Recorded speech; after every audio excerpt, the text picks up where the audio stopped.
A Associação Moçambicana de Juízes considera desacato ao tribunal o depoimento do presidente da Confederação das Associações Económicas de Moçambique, Agostinho Vuma. Em causa está a declaração pública de Vuma, segundo a qual nenhum tribunal pode anular o processo disciplinar contra Álvaro Massinga.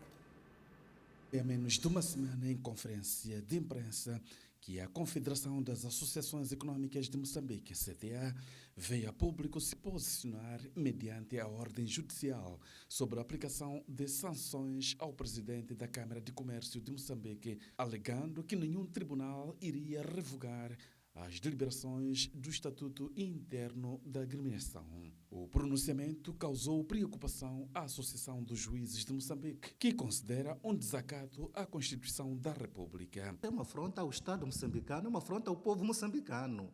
Este pronunciamento do presidente do CTA demonstra claramente que 50 anos depois da independência ainda temos compatriotas que continuam procurando atacar o Estado de Direito Democrático que foi conquistado pelos nossos heróis e hoje nós mesmos estamos a atacar este Estado. Nós, como juízes, condenamos veementemente os pronunciamentos do presidente do CTA.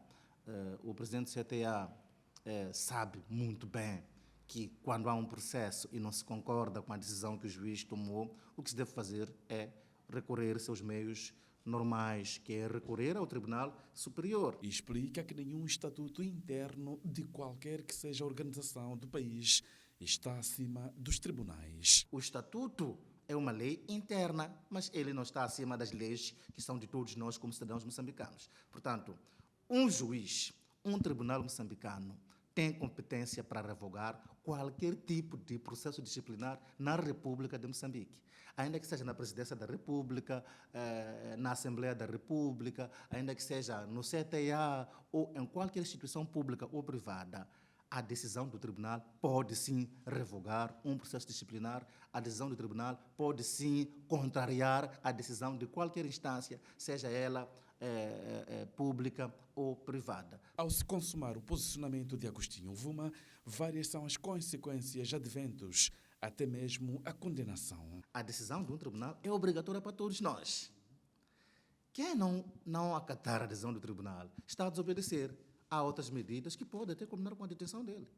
Portanto, o presidente do CTA, na pior das hipóteses, futuramente pode vir a ser detido, pode vir a ser condenado em pena de prisão, porque ele está a desobedecer uma ordem do tribunal. A Constituição da República de Moçambique estabelece de forma clara que as decisões do tribunal são vinculativas, são obrigatórias para todos nós, cidadãos, pessoas singulares, pessoas coletivas, públicas ou privadas. Portanto, aqui não há nenhuma escapatória. Todos nós estamos sob império das decisões dos tribunais. E quando se fala em tribunais, são todos os tribunais. É Conselho Constitucional, é Tribunal Supremo e todos os tribunais comuns, que são Tribunais Superiores de Recurso, Tribunais Judiciais de Província, Tribunais Judiciais de Distrito, Tribunais de Competência Especializada, Tribunais Administrativos, Fiscais, Aduaneiros. Portanto, esses tribunais, todos eles, as decisões que tomam são vinculativas. A única forma de atacar essas decisões é por via de recurso. No mesmo dia 8 de maio, a Associação dos Juízes Moçambicanos celebra mais o aniversário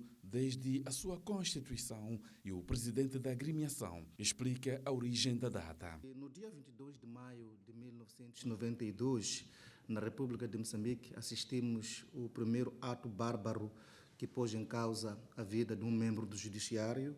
Foi o dia em que foi barbaramente assassinado o Dr. Alberto Santos Cutumula, na altura juiz-presidente do Tribunal Judicial da cidade de Maputo. Esta situação foi muito grave porque, na ocasião, também acabou sendo morta a esposa do nosso colega e o seu cunhado. 2 anos mais tarde, já no dia 18 de fevereiro de 1994, foi também assassinada uma outra colega, neste caso a doutora Emília Simango, à data dos fatos, juíza do Tribunal Judicial do Distrito Municipal Urbano número 1, que agora é Camfumo. E em 2014, no dia 8 de maio, foi assassinado o terceiro juiz, que é o Dr. Dinis Silica, então juiz de direito do Tribunal Judicial da cidade de Maputo.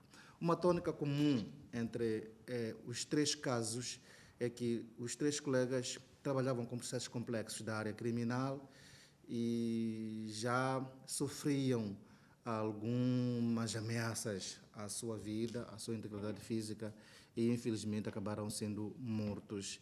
Para nós, como classe, a morte teve mesmo a ver com o exercício da função judicial. Foi por essa razão que, em 2016, 2 anos depois da morte do Dr. Silica, a AMJ, em Assembleia Geral, deliberou pela instituição de uma data para servir de momento de reflexão sobre aquilo que é a nossa atividade judicial e também os desafios que se nos impõem, incluindo a questão da segurança dos juízes. E a Assembleia Geral determinou o dia 8 de maio, que é um dos dias das 3 mortes, como dia do juiz moçambicano. Com ela, várias atividades estão agendadas, cujo objetivo é aproximar os serviços de justiça ao cidadão. No dia 8 de maio, que é o próprio dia, vamos depositar uma coroa de flores na Praça dos Heróis e nos monumentos erguidos em memória aos heróis moçambicanos, um pouco por todo o país, portanto, em cada capital provincial e nas sedes distritais. Vamos fazê-lo no dia 8 de maio e depois teremos um simpósio para debater já de forma mais ampla aquilo que é o nosso papel na sociedade. E, no fundo, o nosso lema, na verdade, é tentar aproximar cada vez mais os tribunais, os juízes ao cidadão. A Associação Moçambicana dos Juízes defende que o acesso aos tribunais não deve ser visto como um luxo, outro sim como necessidade de qualquer cidadão, pelo que se mostra satisfeita com os elevados casos processuais por conta das denúncias populares, mas o número de juízes ainda constitui desafio para atender às comunidades.